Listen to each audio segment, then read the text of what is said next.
Before launching his presidential campaign, Donald Trump struggled throughout his adult life in his private sector ventures.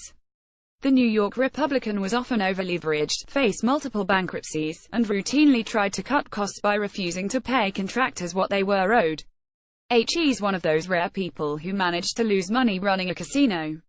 With Trump now in the White House, we're starting to get a better sense of why he had so many difficulties in the business world. As the Daily Beast noted, the president tried to argue last night that helps already managed to shave off a huge chunk of the national debt. The country, we took it over and owed over $20 trillion. As you know, the last 8 years, they borrowed more than it did in the whole history of our country. So they borrowed more than $10 trillion, right, and yet, we picked up $5.2 trillion just in the stock market, Trump told Sean Hannity. So you could say, in one sense, we're really increasing values. And maybe in a sense, we're reducing debt. But we're very honored by it. This wasn't just some verbal gaffe. Yesterday afternoon in Harrisburg, during a speech on taxes, he pushed a related point very proudly. Just in the stock market alone, we have increased our economic worth by $5.2 trillion.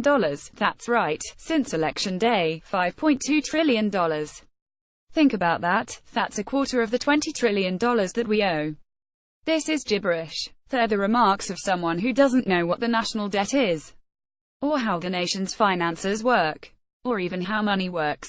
Let's try to make this plain. When the government spends more than it takes in over the course of a year, it runs an annual budget deficit. When this happens repeatedly over the course of several years, the cumulative totals of these deficits serves as the basis for the national debt. Currently, the national debt is, as Trump noted, about $20 trillion. This was, however, pretty much the only thing he got right.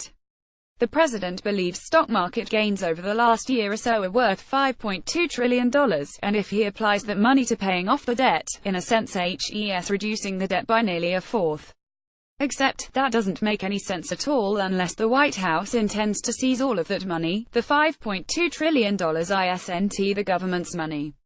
The national debt is still $20 trillion, and growing, whether stock indexes go up or down. What's more, instead of reducing debt, Trump actually intends to add quite a bit more to the debt with a massive tax cut package that he and his cohorts have no idea how to pay for.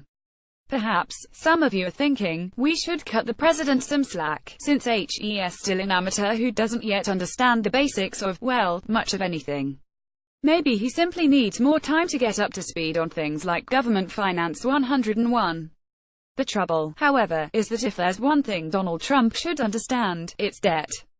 This has, after all, served as the backbone of his operations for many years. And yet, even on the subject he should know the most about, the president is hopelessly lost.